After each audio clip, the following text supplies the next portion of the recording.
प्यारे बच्चों नमस्कार। स्वागत है आप सभी का आपके अपने चैनल गोल्डन पाठशाला में। दोस्तों, national means cum merit scholarship exam के लिए विज्ञान की क्लास में आज हम पढ़ेंगे पदार्थ और परमाणु संरचना से संबंधित मोस्ट इम्पोर्टेंट क्वेश्चन। प्यारे बच्चों, इस चैप्टर से संबंधित जो भी महत्वपूर्ण प्रश्न हैं इस वीडियो में लिए गए हैं और ख़ास करके आज हम इस चैप्टर से जो पिछले वर्षों में आए हुए प्रश्न हैं उनको पढ़ेंगे और साथ में जो भी नए प्रश्न आपके इनसे बन सकते हैं उन पर भी चर्चा करेंगे। तो आइए देखते हैं और प्रश्नों को हल करते हैं। आप सभी लोगों का काम है कि वीडियो को शेयर कर दीजिए। तो बच्चों, पहला प्रश्न आपकी स्क्रीन पर दिया गया है। अम्लनाशक की प्रकृति किस प्रकार की होती है? अर्थात अम्लनाशक कैसे होते हैं? अम्लीय होते हैं, क्षारीय होते हैं, उदासीन होते हैं या फिर उच्च अम्लीय होते हैं? 2010 में बच्चों आया हुआ प्रश्न है। तो इसका बच्चों सही जवाब हो जाएगा जो अम्लनाशक होते हैं वो क्षारीय होते हैं। बी ऑप्शन आपका सही जवाब हो जाएगा। अम्लनाशक को एंटासिड कहा जाता है।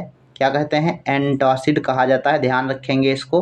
तो एसिड को नाश करने वाला है ना, ध्यान रखिएगा, जो अम्ल को नाश करता है तो अम्ल को नाश वही करेगा जो इसका अपोजिट होगा, तो क्षार हो जाएगा। राइट आंसर आपका बी ऑप्शन हो जाएगा अम्लनाशक के रूप में। दूसरा प्रश्न है, सोडियम जल से क्रिया करके बनाता है NaOH, NaCl, NaHCO3 या NaNO3? तो सोडियम जल से क्रिया करके बच्चों बनाता है सोडियम हाइड्रोक्साइड। ए ऑप्शन आपका सही जवाब हो जाएगा। क्वेश्चन नंबर थर्ड है, धावन सोडा का सूत्र है। धावन सोडा जिसको हम लोग कहते हैं सोडियम कार्बोनेट। सोडियम कार्बोनेट किसे कहते हैं? तो Na2CO3 इसका पहला ऑप्शन सही है। ये धावन सोडा का सूत्र है, आप ध्यान रखेंगे। Na2CO3 ये धावन सोडा का सूत्र है। NaCl या सोडियम क्लोराइड है, ध्यान रखेंगे। और NaOH अभी आपको ऊपर बताया गया सोडियम हाइड्रोक्साइड।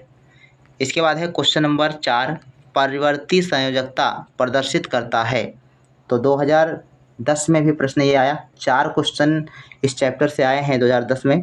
तो परिवर्ती संयोजकता प्रदर्शित करता है Fe, जिसको फेरस कहते हैं या ये लोहे का जो है प्रतीक होता है। क्वेश्चन नंबर 5 है, किस तत्व के बाह्यतम कक्ष में 8 इलेक्ट्रॉन होते हैं? 2012 में बच्चों प्रश्न पूछा गया था और इसका ऑप्शन आप देख सकते हैं, ऑक्सीजन, नियान, सोडियम, मैग्नीशियम। तो सही जवाब इसका हो जाएगा नियान। नियान के बाह्यतम कक्षा में 8 इलेक्ट्रॉन होते हैं। अगर इसका परमाणु क्रमांक आपको पता है तो आप बता सकते हैं। परमाणु क्रमांक इसका 10 होता है, तो 2 आंतरिक कक्ष में हो जाएंगे और 8 इलेक्ट्रॉन बाह्य कक्ष में हो जाते हैं। इसके अलावा आप सभी को याद करना है कम से कम 30 तक के तत्व और उनके परमाणु क्रमांक। इसके बाद है क्वेश्चन नंबर 6, निम्नलिखित में से कौन सा यौगिक है? दूध, पानी, वायु या नींबू का रस? तो पानी जो है ये एक यौगिक होता है। बी ऑप्शन आपका सही जवाब हो जाएगा। क्वेश्चन नंबर 7 है, कौन सा कण विद्युत उदासीन होता है? अल्फा, बीटा, प्रोटॉन या न्यूट्रॉन? तो उदासीन कण बच्चों होता है न्यूट्रॉन, आप इसको ध्यान रखेंगे। और प्रोटॉन पे जो है प्लस चार्ज होता है, अर्थात पॉजिटिव चार्ज होता है। इलेक्ट्रॉन पर माइनस यानी ऋणात्मक चार्ज होता है, ध्यान रखेंगे। क्वेश्चन नंबर 8 दिया गया है, 2013 में आया हुआ प्रश्न है, वह कौन सा यौगिक है जो पदार्थ की तीनों अवस्थाओं में रह सकता है? मीथेन, जल, नाइट्रोजन गैस, प्रोड्यूसर गैस? तो बी ऑप्शन सही है। जल जो है वो तीनों अवस्थाओं में रहता है, ठोस, द्रव और गैस। इसके अलावा क्वेश्चन नंबर 9 की बात करें, और ये प्रश्न बच्चों 2 बार आया हुआ तो इम्पोर्टेंट प्रश्न है। संघनित जल वाष्प है भूमिगत जल, नदी जल, वर्षा जल या समुद्री जल?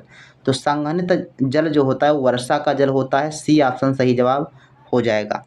क्वेश्चन नंबर 10 है, परमाणुओं का संगठित समूह जो पदार्थ को स्वतंत्र अवस्था में रखता है क्या कहलाता है?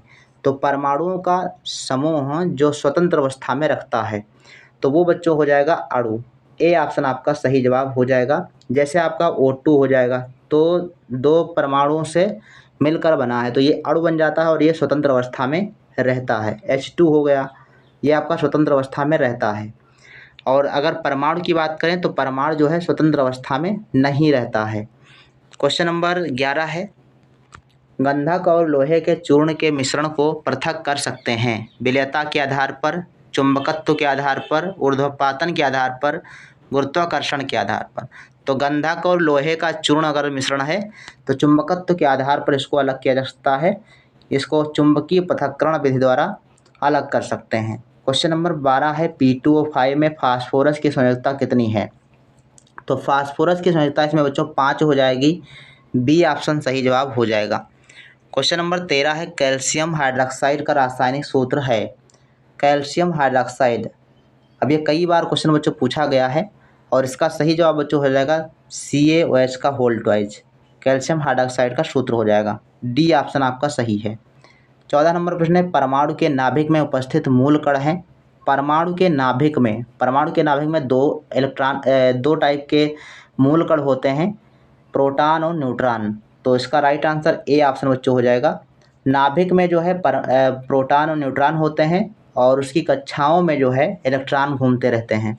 तो राइट आंसर आपका ए ऑप्शन बच्चों हो जाएगा। क्वेश्चन नंबर 15 है 88 Ra236 के नाभिक में न्यूट्रॉन और प्रोटॉनों की संख्या है। 2017 में आया हुआ प्रश्न बच्चों है और काफ़ी इंपॉर्टेंट प्रश्न है। तो यहाँ पर आप ध्यान रखेंगे जो आपकी 226 ऊपर लिखा है ये होती है परमाणु भार। किसी भी तत्व का परमाणु भार ऊपर लिखा होता है और परमाणु जो क्रमांक होता है वो नीचे लिखा होता है। एक चीज़ और ध्यान रखें, जो आपका प्रोटॉनों की संख्या होती है, प्रोटॉनों की संख्या परमाणु क्रमांक के बराबर होती है। तो इस हिसाब से प्रोटॉनों की संख्या अगर हम कहें तो 88 आपका हो जाएगा। प्रोटॉनों की संख्या कितनी हो जाएगी? 88 हो जाएगी। और न्यूट्रॉनों की संख्या ज्ञात करने के लिए हमको क्या करना होगा? न्यूट्रॉनों की संख्या बराबर हो जाती है परमाणु भार माइनस प्रोटॉन। तो परमाणु भार है यहाँ पर 226 और 226 से अगर हम 88 घटा देंगे तो शेष जो बचेगा वो आपका जो है न्यूट्रॉनों की संख्या हो जाएगी। तो यहाँ घटाएंगे तो आपका बचेगा 16 से 8 घटे 8 और 11 से 8 घटे 3 और 138। तो 138 और 88 आ जाएगा, अर्थात 138 न्यूट्रॉन है और 88 आपके प्रोटॉन हैं। तो ए ऑप्शन आपका सही जवाब हो जाएगा। क्वेश्चन नंबर 16 है शुद्ध जल के पीएच मान है। शुद्ध जल का पीएच मान बच्चों 7 होता है। सी ऑप्शन सही जवाब हो जाएगा। यानी शुद्ध जल जो है ना तो अम्लीय होता है और ना ही क्षारीय होता है, उदासीन होता है, इसलिए इसका पीएच मान 7 होता है। ऊष्मा क्षेपीय अभिक्रिया में ऊष्मा अवशोषित होती है, ऊष्मा निकलती है, ऊष्मा बदलती नहीं है, या इनमें से कोई नहीं। तो ऊष्मा क्षेपीय अभिक्रिया है तो इसमें ऊष्मा निकलती है। बी ऑप्शन आपका सही जवाब हो जाएगा। जैसे अगर चूने को पानी में हम भिगोते हैं तो क्या होता है? बुलबुले उठते हैं और पानी गर्म हो जाता है, तो वो ऊष्मा क्षेपीय अभिक्रिया होती है। इसमें ऊष्मा जो है निकलती है। 18 नंबर क्वेश्चन है पदार्थ जो किसी दूसरे पदार्थ को प्रोटॉन दे सकता है। तो देने के लिए अम्ल जो होते हैं वो महत्वपूर्ण होते हैं। ए ऑप्शन आपका सही जवाब हो जाएगा। अम्ल जो होते हैं वो प्रोटॉन दे सकते हैं। इसके बाद है क्वेश्चन नंबर 9 साल्ट केक है। साल्ट केक बच्चों ध्यान रखिएगा, इसको Na2SO4 कहा जाता है। सोडियम सल्फेट को साल्ट केक के नाम से जानते हैं। बी ऑप्शन आपका सही जवाब हो जाएगा।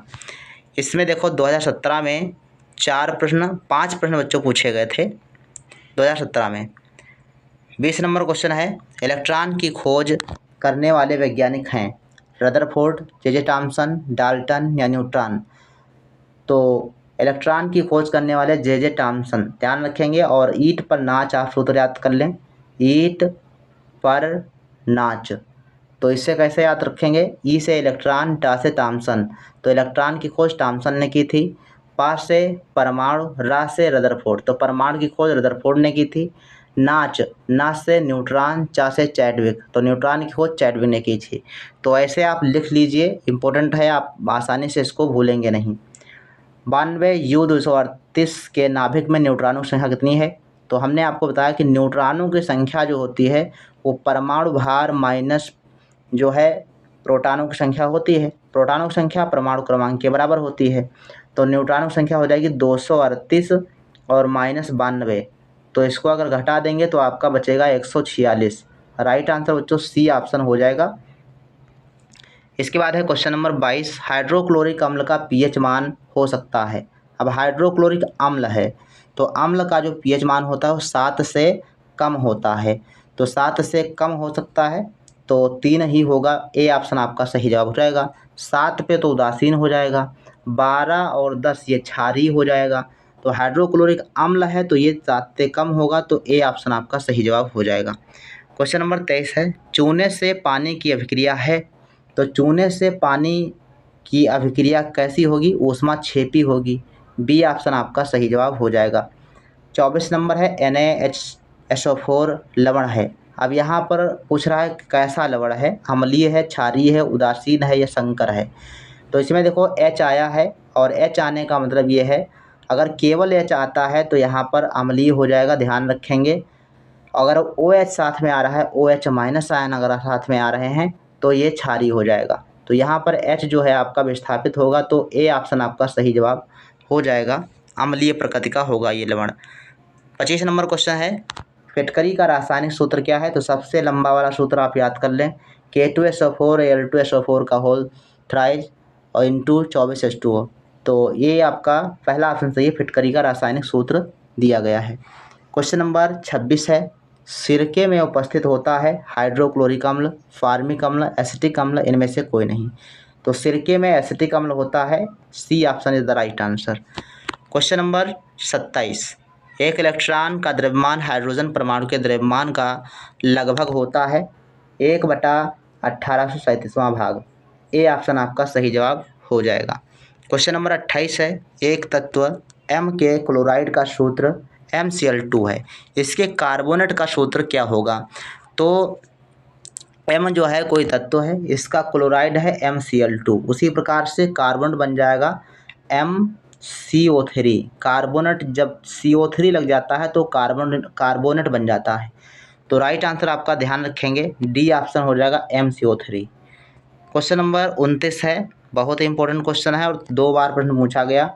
खाने वाला सोडा का सूत्र है NaCl, NaHCO3, Na2CO3 या NaOH। तो ये है आपका सोडियम बाइकार्बोनेट, NaHCO3। ध्यान रखिएगा, ये खाने वाला सोडा है, इसको सोडियम बाइकार्बोनेट कहा जाता है। सोडियम कार्बोनेट ये धावन सोडा होता है, NaCl सोडियम क्लोराइड होता है, NaOH सोडियम हाइड्रोक्साइड होता है। बहुत इंपॉर्टेंट चीज़ें हैं, आप ऐसे इन सूत्रों को याद कर लीजिए। सामान्य सूत्र जो हैं वो आपके पूछे जा सकते हैं। यौगिक M3PO4 का होल ट्वाइज में धातु M की संयुक्ता कितनी है? तो M की संयुक्ता है बच्चों 2। बी ऑप्शन आपका सही है। क्वेश्चन नंबर 31 है, निम्नलिखित सामान्य पदार्थों को pH के बढ़ते हुए क्रम में लिखिए। 2021 में बच्चों प्रश्न पूछा गया था pH के बढ़ते हुए क्रम में, लाल नींबू का रस, मिल्क ऑफ मैग्नीशियम या सोडियम हाइड्रोक्साइड। तो इसमें आप ये ध्यान रखेंगे, सबसे ज़्यादा जो pH मान है किसका हो सकता है? तो सोडियम हाइड्रोक्साइड का हो सकता है। डी ऑप्शन आपका सही जवाब है। क्वेश्चन नंबर 32 है, धावन सोडा का सूत्र होता है, तो धावन सोडा का सूत्र क्या हो जाएगा? Na2CO3 होगा, जो कि ऑप्शन नंबर सी में दिया गया है, धावन सोडा। इसके बाद है क्वेश्चन नंबर 33, जल में ऑक्सीजन की संयोजकता है, और ये 2 बार प्रश्न बच्चों पूछा गया है। जल में ऑक्सीजन की संयोजकता होती है 2। बी ऑप्शन आपका सही है। क्वेश्चन नंबर 34 है, किसी तत्व के समान परमाणु क्रमांक परंतु विभिन्न परमाणु भार वाले परमाणुओं को क्या कहते हैं? तो ये बच्चों होता है समस्थानिक। ए ऑप्शन आपका सही जवाब हो जाता है। जैसे 1H1, ठीक, या 1H2, ठीक, 1H1 एंड 1H2 और 1H3। तो ये जो है जो हाइड्रोजन होता है, हाइड्रोजन के समस्थानिक होते हैं इस प्रकार से। इसके बाद है क्वेश्चन नंबर 35, दही में कौन सा अम्ल पाया जाता है? तो दही में लैक्टिक अम्ल पाया जाता है। ए ऑप्शन सही है। 36 नंबर क्वेश्चन है, लिटमस पेपर किस पौधे से प्राप्त किया जाता है? तो लिटमस पेपर लाइकेन से प्राप्त होता है। बी ऑप्शन सही जवाब हो जाएगा। 37 नंबर क्वेश्चन कहता है कि न्यूट्रॉन की खोज किसने की थी? न्यूट्रॉन की खोज किसने की थी? आपको इस क्वेश्चन का जवाब देना है कमेंट सेक्शन में, क्योंकि इसका हम जवाब दे चुके हैं वीडियो के अंदर। अगर आपने गौर से वीडियो को देखा होगा तो आपको इस क्वेश्चन का जवाब आता होगा, आप कमेंट सेक्शन में लिख दीजिए। वायु है, तो वायु क्या होता है? एक विषमांगी मिश्रण हो जाएगा, एक समांगी मिश्रण हो जाएगा। बी ऑप्शन आपका सही जवाब हो जाएगा बच्चों। तो वायु क्या है? समांगी मिश्रण है। और क्वेश्चन नंबर 37 का आंसर आप सभी को कमेंट सेक्शन में लिखना है। तो ये बच्चों आपके रहे 38 प्रश्न जो कि इस चैप्टर से संबंधित थे। इसके अलावा इस चैप्टर से एक और वीडियो बन सकता है, आप सभी को लास्ट तक एक वीडियो इस चैप्टर से ज़रूर मिलेगा। इसके अलावा जो भी इंपॉर्टेंट क्लासेज हैं आप सभी को दी जा रही हैं। आप सभी लोग चैनल को सब्सक्राइब करके अवश्य रखें ताकि हर वीडियो की नोटिफिकेशन आप तक पहुंचती रहे। मिलते हैं नेक्स्ट वीडियो में, तब तक के लिए धन्यवाद। जय हिंद, वंदे मातरम।